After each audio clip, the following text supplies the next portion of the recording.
Washington News and Talk. Konferensi wilayah atau Konferwil ke-16 NU Jawa Tengah di Pekalongan telah usai. Dalam Konferwil tersebut terpilih Rais PWNU Jawa Tengah Kiai Haji Ubaidullah Sodakoh dan Ketua PWNU Jateng Kiai Haji Abdul Ghaffar Rozin dengan masa hikmah 2024-2029. Pembukaan pelaksanaan Konferwil NU Jawa Tengah ini juga dihadiri oleh PJ Gubernur Jawa Tengah Nana Sujana yang berpesan agar momentum ini menjadi evaluasi dan perencanaan program serta kebijakan untuk jangka 5 tahun ke depan. Bagaimana jalannya Konferwil NU dan apa saja pesan dan pekerjaan untuk Rais dan Ketua terpilih?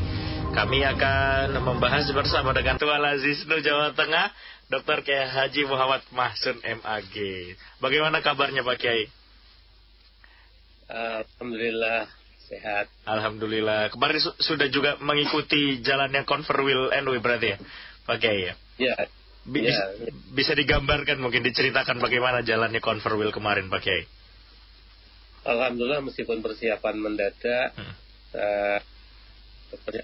terlalu mendadak. Sebetulnya masa berakhirnya perpanjangan memang bulan ini, tapi di teknisnya kan kurang dari 10 hari. Kita berjalan lancar dari awal pembukaan sampai terakhir ketika pemilihan ya. Tidak ada sesuatu hal yang sesuatu kejadian yang menonjol ya, gitu ya. Alhamdulillah. Berjalan lancar, terpilih kemudian Kiai Haji Abdul Ghaffar Rozin ini, bagaimana proses pemilihannya? Ada dinamisasi tidak Edip, Pak Kiai kemarin? Ya, Alhamdulillah. Jadi yang pertama tentu prosesnya pemilihan Suriah dulu ya. Pemilihan Roy Suriah itu dilaksanakan sesuai tertib. Itu cabang mengusulkan untuk menjadi Abdul Halim Al-Abdi ya. Jadi ketika ranking dari 7 nama yang diusulkan masing-masing cabang itu dan betul 7 nama besar ya, 7 ranking besar. Yang paling besar, paling banyak Kiai Ubaidullah Sodakoh ya, mendapatkan 32 suara gitu ya. Kemudian yang lainnya belasan gitu ya. Kemudian setelah melalui tahap ya ada yang akhir yang 7 besar itu yaitu Kiai Khalwani Nawawi dari Purworejo. Kemudian akhirnya diputuskan karena memang hadir secara fisik, kemudian oleh pimpinan sidang sesuai dengan tertib. Maka para kiai itulah yang kemudian untuk bermusyawarah menentukan siapa Rois Suriah PWNU Jawa Tengah periode 2024-2029. Akhirnya ditetapkan, dibacakan oleh Kiai Haji Anif Muhammadun. Ya, kembali Kiai Haji Ubaidullah Sodakoh terpilih menjadi Rois Suriah PWNU Jawa Tengah periode 2024-2029. Nah, setelah Rois Suriah terpilih, kemudian lanjut ke pemilihan Ketua Tanfidiyah PWNU Jawa Tengah. Nah, di proses itu kemudian ada penjaringan bakal calon dulu. Maka terdapat 3 nama ya, 3 nama yang muncul waktu itu, yaitu Haji Abdul Ghaffar, kemudian Dr.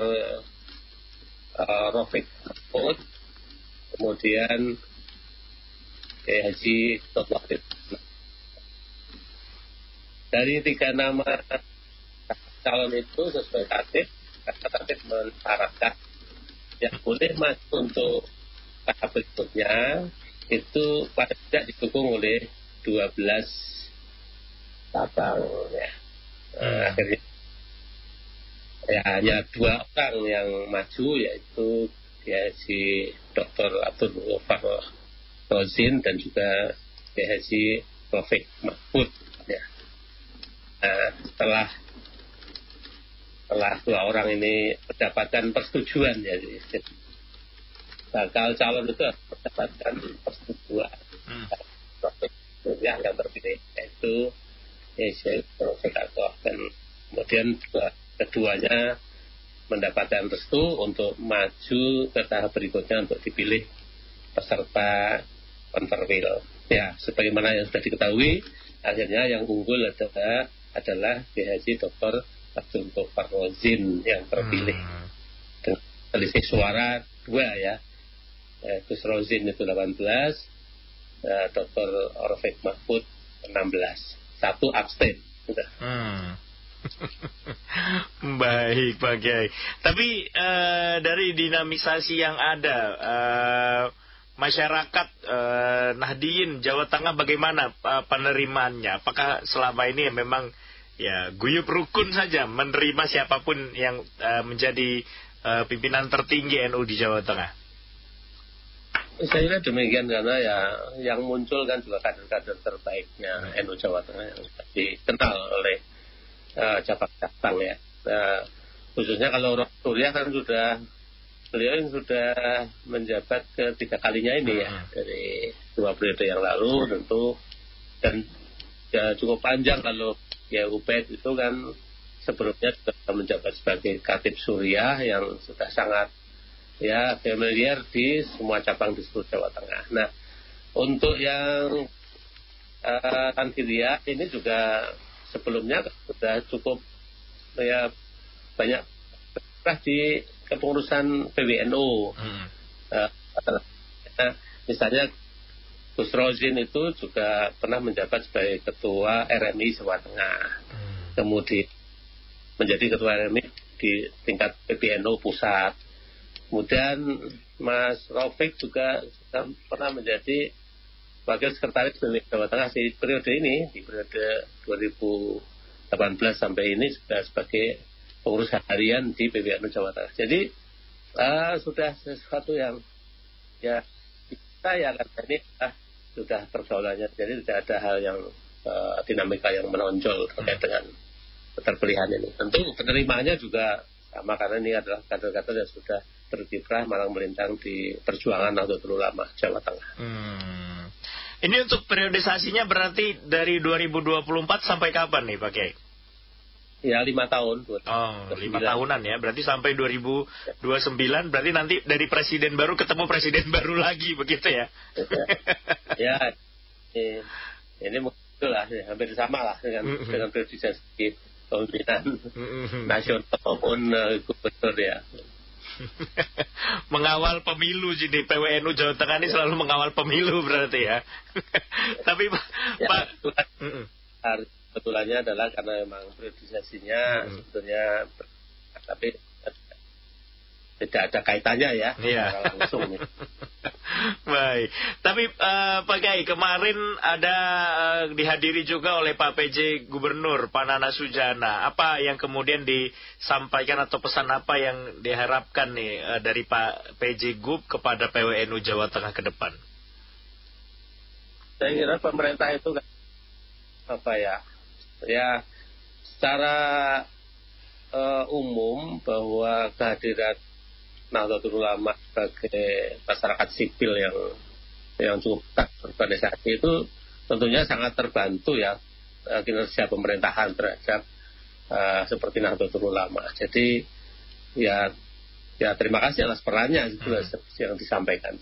Tentunya ya kita harapkan juga sinergitas ya antara pemerintah Nahdlatul Ulama semakin hari semakin baik bersinergi dalam program-program, mengawal program-program baik pemerintah untuk suksesnya juga harus dibantu oleh masyarakat sipil yang diwakili Nahdlatul Ulama. Jadi demikian. Tapi kalau dari PWNU Jateng sendiri atau mungkin sudut pandang Lazisnu juga boleh dipakai maksudnya. Apa nih PR terbesar warga Nahdliyin di Jawa Tengah kira-kira? Ya, kami dipercaya sudah 2 periode 10 tahun lebih ya untuk dimandati menghimpun, mentasarufkan atau mendistribusikan zakat yang bertakwa masyarakat Nahdlatul Jawa Tengah.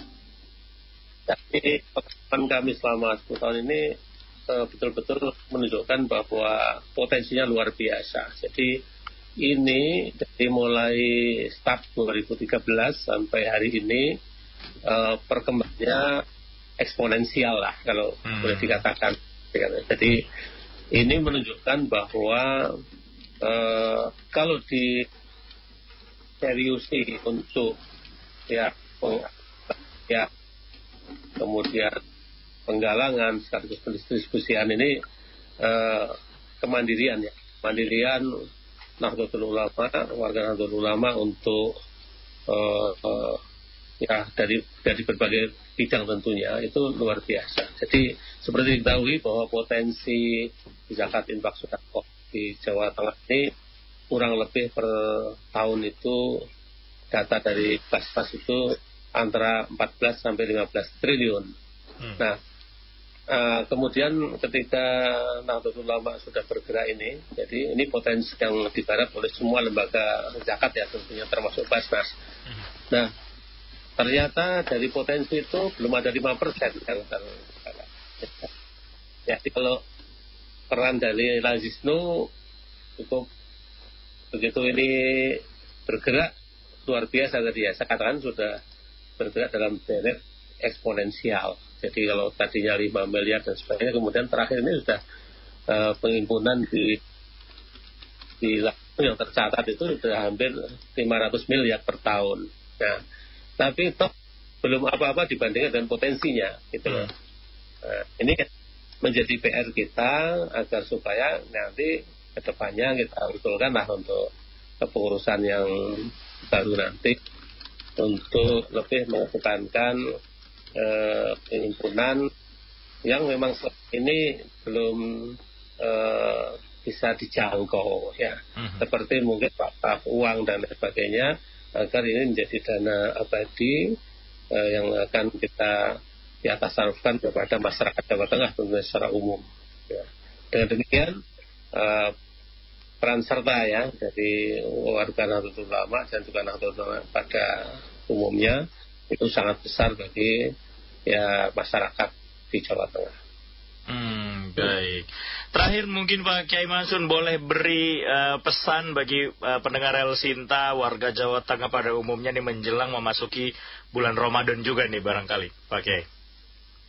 Iya, terima kasih. Ini memang bagi kami di Lazisnu yang namanya bulan Ramadan itu adalah saat bulan yang sangat luar biasa.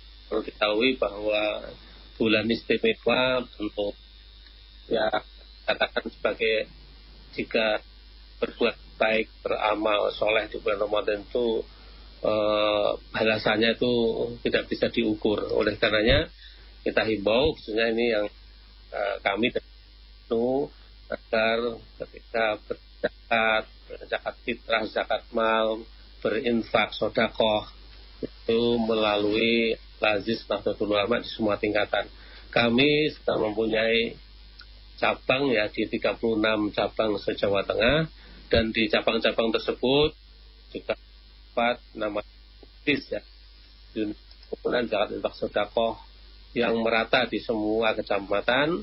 Kemudian juga ada JPZIS ya, jaringan penghimpunan zakat infak sedekah Nahdlatul Ulama itu juga di berbagai komunitas ya, ada di yayasan, di masjid, musola dan sebagainya. Jika tentunya kami punya prinsip bahwa amanah dan insya Allah akan kita tasarruf dengan bentukannya dan tujuannya. Saya kira demikian himbauan kami. Baik, terima kasih Pak Kiai sudah bersama Radio El Sinta siang hari ini. Sehat selalu, selamat kembali beraktivitas Pak Kiai Mansur. Iya, terima kasih. Assalamualaikum.